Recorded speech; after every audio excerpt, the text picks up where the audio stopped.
नमस्कार। आज हम आपको इस वीडियो में संस्कृत प्रतियोगिता का ऑनलाइन फॉर्म भरना बताएंगे। आप जानते ही होंगे कि उत्तर प्रदेश संस्कृत संस्थान प्रतिवर्ष वाल्मीकि जयंती के अवसर पर संस्कृत प्रतियोगिता का आयोजन करता है। इस साल कुल 13 प्रतियोगिताओं का आयोजन किया जा रहा है, जिसमें संस्कृत विद्यालय, सीबीएसई बोर्ड, आईसीएसई बोर्ड या किसी भी बोर्ड का छात्र हो प्रतिभाग कर सकता है। पुरस्कार राशि भी आकर्षक है। 3 इसमें प्रतियोगिताएं ऐसी है जो जिला से शुरू होगी: संस्कृत भाषण प्रतियोगिता, संस्कृत गीत प्रतियोगिता और श्लोकांत्याक्षरी प्रतियोगिता। ये तीनों प्रतियोगिताएं उत्तर प्रदेश के प्रत्येक जिले से आयोजित होकर मंडल स्तर पर आयोजित होगी, पुनः राज्य स्तर पर आयोजित होगी। तथा ये 3 जो प्रतियोगिताएं हैं, इसके अतिरिक्त 10 और प्रतियोगिताएं हैं जो केवल राज्य स्तर पर आयोजित होगी। राज्य स्तर पर प्रतियोगिता में आने के लिए, प्रतिभाग करने के लिए एक ऑनलाइन स्क्रीनिंग परीक्षा देनी होगी और उसको जो उत्तीर्ण कर जाते हैं, ऐसे छात्र ही राज्य स्तर पर आ पाते हैं। तो ये सब कुछ करने के लिए, आपको पुरस्कार पाने के लिए, प्रतियोगिता में भाग लेने के लिए, अपने समकक्ष सहपाठियों की तैयारी को देखने के लिए कि आप कितना तैयार हैं, आप कितना पढ़े हैं और लोग कितना पढ़े हैं, ये सब करने के लिए आपको एक प्रतियोगिता का फॉर्म भरना होगा। फॉर्म आप ऑफलाइन भी भर सकते हैं, डाउनलोड करके भी भर सकते हैं और ऑनलाइन भी भर सकते हैं। आपको अधिक सुविधा हो जाए, इसके लिए ऑनलाइन व्यवस्था भी की गई है। तो चलते हैं, हम आपको दिखाते हैं कि ऑनलाइन फॉर्म घर बैठे कैसे भरा जाता है।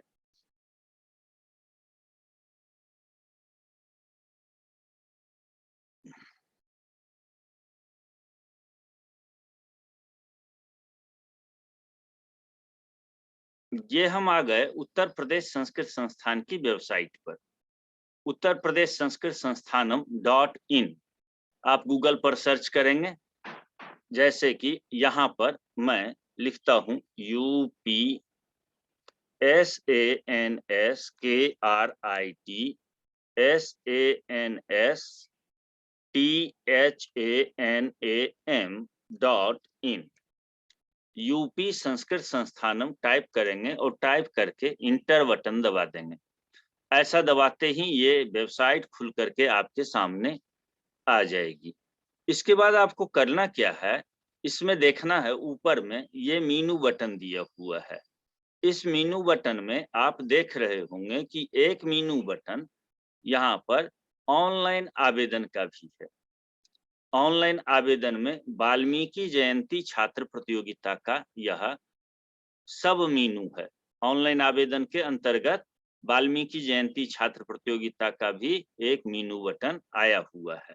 यहाँ से जब आप जाना चाहेंगे तो ये आपको एक नए वेबसाइट पर, एक एप्लीकेशन पर ले जाता है जो कि उत्तर प्रदेश संस्कृत संस्थान का है।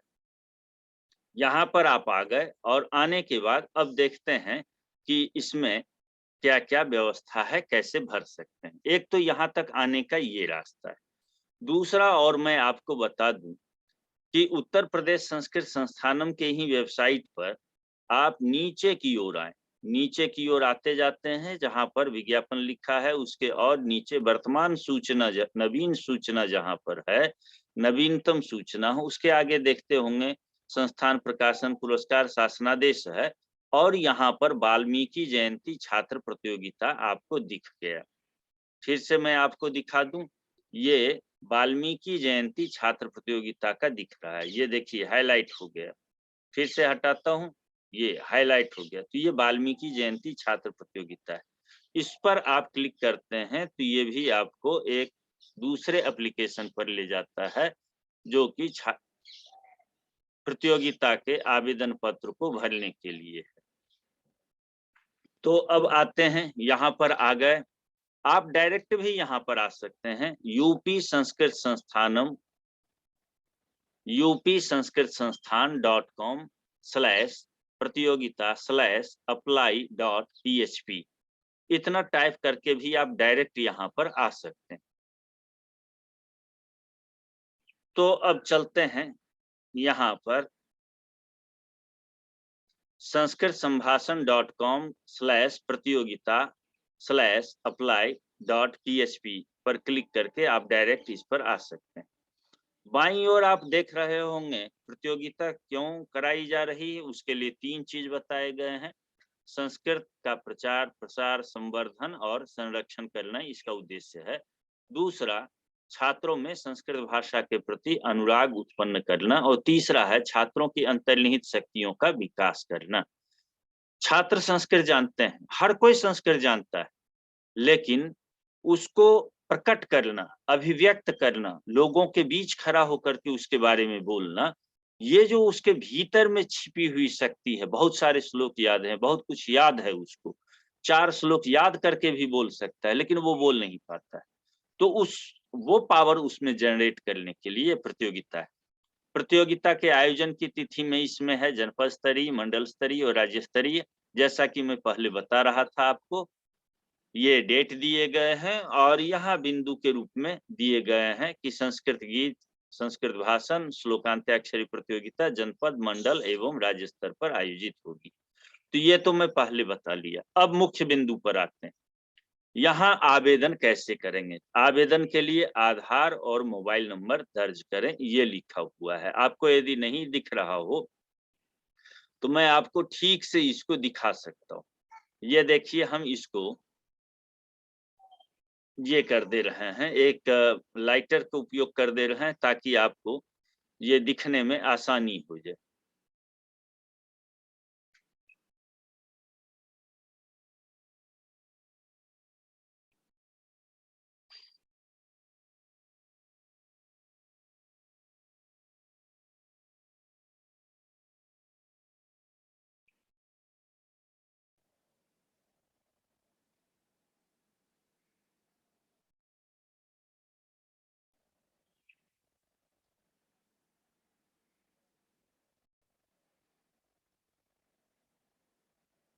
यहाँ पर आ गए, यहाँ से आपको दाहिने तरफ जो दिया हुआ है आवेदन के लिए नाम, आधार व मोबाइल नंबर दर्ज करें।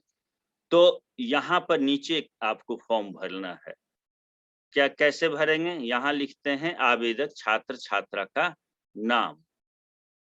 यहाँ पर जैसा आपका नाम हो, स्पेलिंग जैसी हो वैसे ही आप लिखेंगे। देखिएगा, गलत मत लिखिएगा। मेरा नाम है जगदानंद झा, ये ऑटोमेटिक कैपिटल लेटर में लेगा।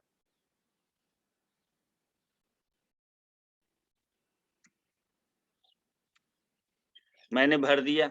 इसको आप हिंदी में भी भर सकते हैं, जैसे मैं हिंदी भर के बताता हूँ।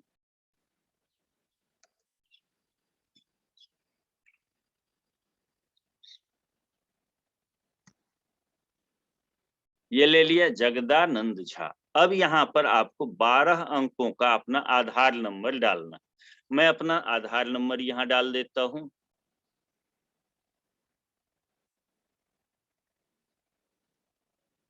ये 12 अंक हो गए, 12 अंकों का आधार नंबर। अब इसके बाद मोबाइल नंबर भरना है, 7388883306। ये आधार नंबर, ये मोबाइल नंबर दे दिया। मोबाइल नंबर जो ही डालेंगे तो नीचे लिखेंगे जनरेट ओटीपी, नीचे में क्लिक करेंगे जनरेट ओटीपी। ये जो आपने मोबाइल नंबर दिया, उस मोबाइल नंबर पर एक 1 टाइम पासवर्ड भेजता है, और 1 टाइम पासवर्ड आपको कहाँ जाएगा? एसएमएस वाले बॉक्स में, टेक्स्ट एसएमएस के बॉक्स में जाता है। उसमें जाकर के देखिए, हमारे पास ये ओटीपी आ चुका है, और मैं ये ओटीपी डाल दे रहा हूँ। ये ओटीपी यहाँ पर मैंने दे दिया। दे देने के बाद क्या करना है आपको? वेरीफाई ओटीपी और रीसेंड ओटीपी। यदि आपका मोबाइल नेटवर्क एरिया में नहीं है, कभी-कभी मोबाइल तक नेटवर्क नहीं आता है, कोई ग्रामीण क्षेत्र हो या दूर हो, तो थोड़ी देर में हमें ओटीपी प्राप्त होता है। इसके लिए आपको 10 मिनट तक इंतजार करना पड़ सकता। ये 10 मिनट तक आप इंतजार करिए। देखिए, एक यहाँ पर ये ओटीपी आप 10 मिनट तक भर सकते हैं। किसी के पास आया, उससे मांग लिया, आराम से भरा। 10 मिनट तक ओटीपी दर्ज करने का आपके पास समय है। और यदि आपको ओटीपी नहीं मिल पाता है, कुछ विलंब होता है आने में, तो आप रीसेंड ओटीपी पर भी क्लिक करेंगे तो दूसरा ओटीपी नंबर चला जाएगा आपको। तो मेरे पास तो आ चुका है, मैं यहाँ डाल चुका हूँ, मैं वेरीफाई कर देता हूँ, ये वेरीफाई हो गया। तो ये तो हो गया मोबाइल सत्यापन और व्यक्ति का सत्यापन, जो व्यक्ति भर रहा है उसका और जिस मोबाइल से भर रहा है वो, ताकि कल हम आपको सूचना दे सकें कल आपको सूचित किया जा सके कि कहाँ पर यह जनपद में प्रतियोगिता आयोजित हो रही है। तो मोबाइल नंबर होगा तो फोन करके बता दिया जाएगा। कई जगह स्थान भी तय हो गए हैं, कुछ जगह तय हो रहे हैं, और भी प्रतियोगिताएं हैं। राज्य स्तर पर प्रतियोगिता जो है उसके बारे में भी जो सूचना देनी है, इसके लिए मोबाइल नंबर बहुत जरूरी है। अब यहाँ हमने पहले ही नाम भर दिया था, यहाँ लिंग भरना है, तो मेल, फीमेल और अदर में दिया है, तो मैं मेल भरता हूँ, मैं पुरुष हूँ। आधार नंबर मेरा भरा ही है, मोबाइल नंबर भरा ही है, जन्म तिथि भरनी है। तो जन्म तिथि के लिए आप यहाँ पर आते हैं, पहले ईस्वी सन ठीक कर लीजिएगा और उसके बाद आप क्या करेंगे, महीना ठीक कर लीजिएगा। महीना ठीक करने के बाद दिनांक यहाँ नीचे से चयन कर लीजिएगा। तो मैं अपना, मेरा जन्म तिथि 30 दिसंबर 1973 है, जो कि मैं यहाँ पर डाल दिया। ईमेल भी मैं डाल सकता हूँ अपना, आपके पास यदि ईमेल हो तो डालिएगा, नहीं हो तो कोई बात नहीं। तो मैं यहाँ पर डाल दिया।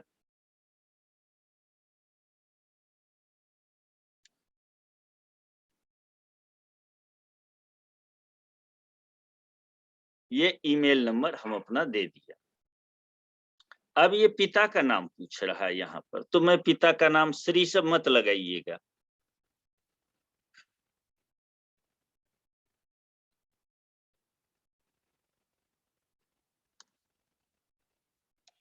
धर्मनाथ झा। माता का नाम, इसमें भी श्रीमती, लेट सब मत लगाइएगा।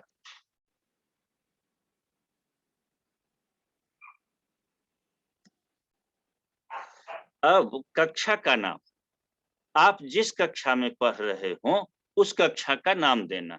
जैसे मैं कक्षा 10 में पढ़ रहा हूँ, अर्थात मैट्रिक में पढ़ रहा हूँ, अर्थात पूर्व मध्यमा में पढ़ रहा हूँ, तो मैं 10 का भर दिया। आप मान लीजिए कि मैं 10 में हूँ, तो मैं 10 कक्षा का भर दिया। इसके बाद कहता है कि फोटो अपलोड करें। अब मैं जाता हूँ फोटो में, 100 केबी से नीचे का फोटो होना चाहिए, 100 केबी से नीचे का फोटो होना चाहिए। इससे बड़ा फोटो यदि आप डालेंगे तो यह अपलोड नहीं लेगा। तो मैं ये 100 केबी वाला अपना फोटो अपलोड कर दे रहा हूँ। ये हो गया। यहाँ पर आप सेट कर सकते हैं अपने फोटो को। ये मैं सेट कर लिया, यहाँ आराम से सेंटर में कर लिया फेस को, ऊपर भी जगह देख लिया, नीचे भी देख लिया, और सेव चेंजेज पर बटन पर क्लिक कर दिया। तो ये आ गया, फोटो अपलोड हो गया। अब हस्ताक्षर चूंकि मैं करके नहीं रखा हूं, आप एक सादे कागज पर हस्ताक्षर कर लीजिएगा और करने के बाद उसको यहाँ अपलोड कीजिएगा। मैं हस्ताक्षर के जगह एक जेपीजी अपलोड यहाँ पर कर देता हूँ, यही वाला कर देता हूँ। तो ये हस्ताक्षर भी अपलोड मैंने कर दिया, दोनों चीज अपलोड कर लिया। अब आगे आते हैं, हमें किस प्रतियोगिता में भाग लेनी है। इसके लिए तो आप वहां नियम निर्देश पर भी जाइएगा। ये फॉर्म भरने के बाद फिर दिखा दूंगा मैं कि नियम निर्देश कहाँ है। ऊपर में मीनू बटन है, उसमें देख लीजिएगा कौन कौन प्रतियोगिताएं हैं।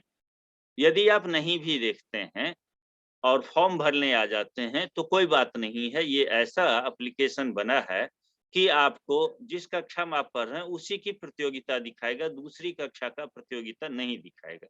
जैसे मैंने भरा था कक्षा 10, मैट्रिक का मैं छात्र हूँ, अर्थात 6 से 12 तक के बीच का मैं छात्र हूँ, ये रेंज है। 6 से 12 तक के जो छात्र हैं उसके लिए एक प्रकार की प्रतियोगिता है, एक वर्ग की प्रतियोगिता है, 11-12 के लिए एक वर्ग की, स्नातक के लिए, तीसरे स्नातकोत्तर के लिए, ऐसे करके मैं आपको एक एक करके दिखा देता हूँ। जैसे 6 से 12 तक आप चयन करते हैं तो यहाँ पर ऑप्शन के लिए आ जाता है, जिसमें संस्कृत गीत, श्लोकांत्याक्षरी, अष्टाध्यायी, अमरकोश, लघु सिद्धांत कौमुदी, तर्क संग्रह, गद्य वाचन। यहां तक तो आपने पढ़ लिया। अब स्क्रॉल डाउन कर लीजिए। कथा कथन और संस्कृत नाटक, ये प्रतियोगिताओं के नंबर दिए हुए, आप इसका चयन कर सकते हैं यहां से। ठीक, यदि कोई व्यक्ति इसमें जब चयन करेंगे तो 2 ही चयन होगा, ये तीसरे पर जाएंगे तो रोक देगा, क्योंकि एक छात्र केवल 2 प्रतियोगिता में, अधिकतम 2 प्रतियोगिता में भाग ले सकता है, इससे ज्यादा नहीं ले सकता है। 1 में ले सकता है, 2 में ले सकता है, 2 से अधिक नहीं ले सकता है। इसी प्रकार से हम यहाँ पर आते हैं, कहीं अलग क्लिक कर दिया तो ये हट गया। अब देखते हैं कि यहाँ पर 11-12 का चयन करते हैं। यदि मैं 11-12 का छात्र हूं तो मैं इस प्रतियोगिता में भाग ले सकता हूं। ये सारी प्रतियोगिताओं के नाम वही हैं। सारी प्रतियोगिताएं, एक प्रतियोगिता, ये मूल रामायणम प्रतियोगिता जो है, ये प्रतियोगिता बढ़ जाती है। जो जिन प्रतियोगिताओं में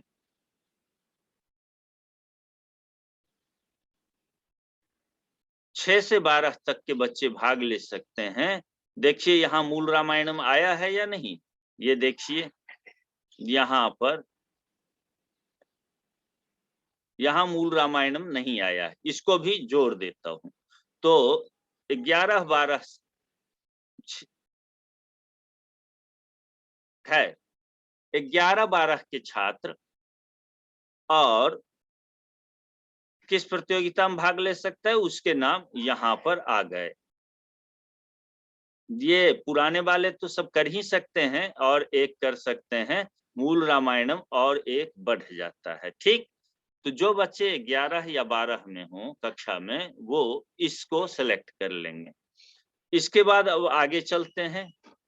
स्नातक में यदि कोई पढ़ रहा हो, बीए पार्ट 1 या सेमेस्टर 1, 2, 3, 4, 5, 6 किसी में पढ़ रहा हो, तो वो यहाँ से सेलेक्ट करने के लिए आएगा, तो उसको दिखेगा कि वो किस किस प्रतियोगिता में भाग ले सकता है। संस्कृत भाषण है, मूल रामायणम, श्रुतलेख प्रतियोगिता, संस्कृत नाटक और शास्त्रार्थ। श्रुतलेख में वहां पर निर्णायक लिखवाएंगे, संस्कृत का कोई भी गद्यांश या पद्यांश उसको लिखना है। बहुत आसान चीज है ये। नाटक भी कर सकते हैं, अपनी एक टीम बना करके नाटक कर सकते हैं, विद्यालय की टीम हो।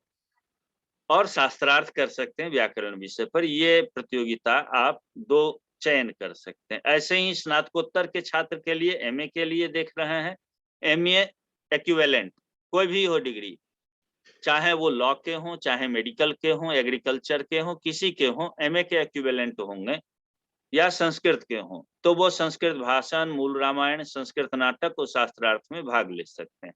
इसी प्रकार से जो शोध कर रहे हों छात्र छात्राएं, उनके लिए देखते हैं कौन सी प्रतियोगिता है, तो शास्त्रार्थ केवल एक प्रतियोगिता है।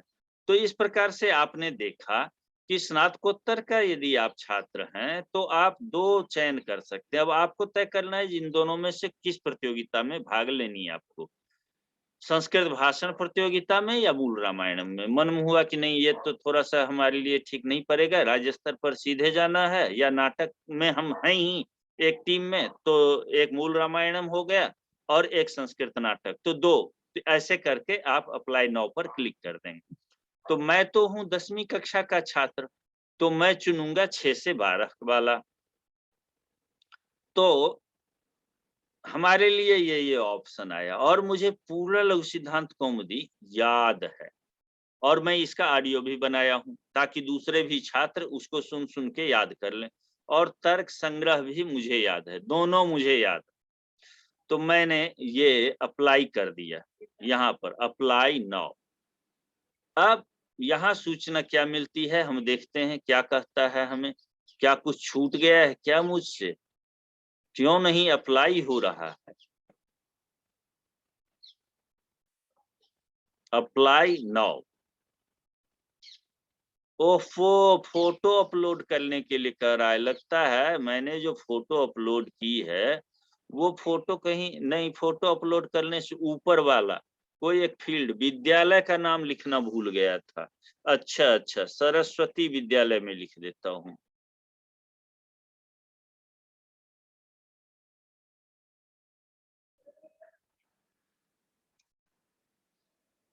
ठीक, सरस्वती विद्यालय हो गया।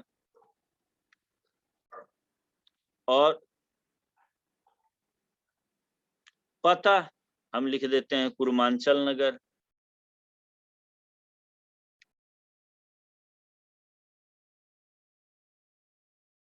और पता के साथ पिन कोड भी डाल देते हैं 226016, ये हो गया। और जनपद भी मैं सेलेक्ट नहीं किया था, इसीलिए फॉर्म पूरा नहीं भरा जा रहा था। तो ये हमको बता दिया, अच्छा किया मैं लखनऊ का रहने वाला हूँ। तो यहाँ पर अ आ इ ई उ ऊ के क्रम से यहाँ पर वर्ण आ रहे हैं, क ख ग घ ङ च छ ज झ य। तो ये बड़ी आसान है, ये मैं देख रहा हूँ इसको, ये बहुत आसान है। हमको खोजना क्या है, हमको लखनऊ खोजना। तो लखनऊ कहाँ मिलेगा, य र ल व, अर्थात प फ ब भ म जब बीत जाएगा तब मुझे आएगा लखनऊ का ल। और ह सबसे अंतिम में होता है तो उसके पहले होगा। तो ये लखनऊ सेलेक्ट कर लिया। अब देखता हूं कि ये फॉर्म भर पाता है या नहीं, यहाँ मैं क्लिक कर लेता हूँ। ये क्लिक कर लिया तो लिखता है registration has been successfully completed, your application number is ये नंबर आप लिख लेंगे। भविष्य में आपको कोई भी बातचीत करनी हो तो इस एप्लीकेशन नंबर को लेकर के बातचीत करिएगा। अब ये देखना है कि ये कहाँ से क्या आपको मिल पाएगा, कहाँ से सूचनाएं आपको मिल पाएंगी। तो उसके लिए फिर से हम चल लेते हैं, कहाँ पर, उत्तर प्रदेश संस्कृत संस्थान की वेबसाइट पर, जहां से हमने छात्रवृत्ति का फॉर्म भरा था। किससे संपर्क करेंगे, तो लिखता है हमसे संपर्क करें मीनू बटन। कोई दिक्कत यदि हो यहाँ पर आ जाए। और यहाँ आपके जिले के जो भी मंडल संयोजक हैं, जनपद संयोजक हैं, उनका यहाँ पर फोन नंबर दिया हुआ है। आप इस पर आकर के फोन कर लीजिए कि हमें ये परेशानी हो रही है। ठीक, आप उनको व्हाट्सएप भी कर सकते हैं। तो वो आपकी समस्या सुन करके आपसे जुड़ करके आपकी समस्याओं की निदान करेंगे। वही नहीं, पूरे प्रतियोगिता स्थल तक की जानकारी, कहाँ हो रही है वहां तक ले जाना, सब ढंग से आपके लिए व्यवस्था करेंगे। तो अपने मंडल संयोजक से, अपने जनपद संयोजक से जरूर बात कीजिएगा। तो ये तो बात हो गई। अब देखते हैं कि और क्या क्या चीज है। नियमावली भी यदि देखनी हो, एक बार नियमावली पढ़नी चाहिए। जिस चीज के लिए हम प्रतियोगिता में भाग लेने जा रहे हैं उसके लिए नियमावली जरूर देख लेनी चाहिए। तो प्रतियोगिता व नियम पर क्लिक करके निर्देशिका नियमावली देख लिया। यदि कोई ऑनलाइन नहीं भर पा रहा है, आपका दोस्त है, कोई कठिनाई हो रही है, तो उसको सलाह दे दीजिए कि डाउनलोड आवेदन पत्र वाले पर क्लिक करेगा। यहाँ पर आवेदन पत्र डाउनलोड करने की सुविधा है। यदि वो इसका प्रिंट करा सकता है तो प्रिंट करा ले, यहाँ डाउनलोड बटन है, देख रहे हैं। इस डाउनलोड बटन पर जाकर के इसको क्लिक करेगा तो ये डाउनलोड हो जाएगा। जैसे कि ये मैं करता हूँ, ये करते ही ये आ गया डाउनलोड होने के लिए। कहाँ पर होना है, तो डाउनलोड में ये चला गया। और डाउनलोड से ले जा करके मैं किसी के यहाँ ये प्रिंट करा लेता हूँ। यदि कोई प्रिंट कराने में असुविधा हो तो जैसे जैसे यहाँ लिखा है वैसे वैसे एक सादे कागज पर लिख लें इसी प्रकार से, और इस फॉर्म को भर करके जनपद संयोजक के पास जमा कर दें। उनको फोन कर लें, पूछ लें कि किस विद्यालय में प्रतियोगिता होने वाली है, उस विद्यालय में जमा कर दें या जनपद संयोजक के पास जमा कर दें। तो ये बात हुई प्रतियोगिता से संबंधित कि प्रतियोगिता में ऑनलाइन आवेदन आप कैसे करते हैं, कैसे कर सकते हैं, आप पार्टिसिपेट कैसे करेंगे। तो मुझे आशा है कि आप अधिक से अधिक संख्या में ऑनलाइन आवेदन करेंगे, भाग लेंगे, अपने दोस्तों को भी बताएंगे। और जिला पर तो आप पुरस्कार जीतेंगे ही, मंडल पर भी जीतेंगे और राज्य पर भी जीतेंगे। हाँ, एक चीज बता दूं, आपको कहीं 1 रुपया खर्च नहीं होना इस प्रतियोगिता में भाग लेने के लिए। कोई पैसा आपका खर्च नहीं होना है। मंडल स्तर पर आप आते हैं तो आपको आने जाने किराया, मंडल स्तर पर जाते हैं तो कुछ चाय नाश्ता वहां मिलना ही मिलना है। राज्य स्तर पर आते हैं, यहाँ भी आने जाने किराया सब कुछ आपका मिलना है, भोजन पानी सारी व्यवस्था है, रहने की सब व्यवस्था है। तो आपको 1 रुपया खर्च नहीं करना है, केवल आवेदन कर देना है। और जल्द से जल्द आप आवेदन कीजिए, यही आग्रह है। धन्यवाद, फिर मिलते हैं। प्रतियोगिता से संबंधित अध्ययन सामग्री के लिए संस्कृत भाषी blogspot.in पर आप जाइए। वहां पर प्रतियोगिता की तैयारी के लिए संस्कृत गीत प्रतियोगिता और सभी प्रतियोगिताओं की तैयारी के लिए मटेरियल उपलब्ध है। कहां पर जाएंगे? संस्कृत भाषी blogspot.in पर आप चले जाइएगा। धन्यवाद।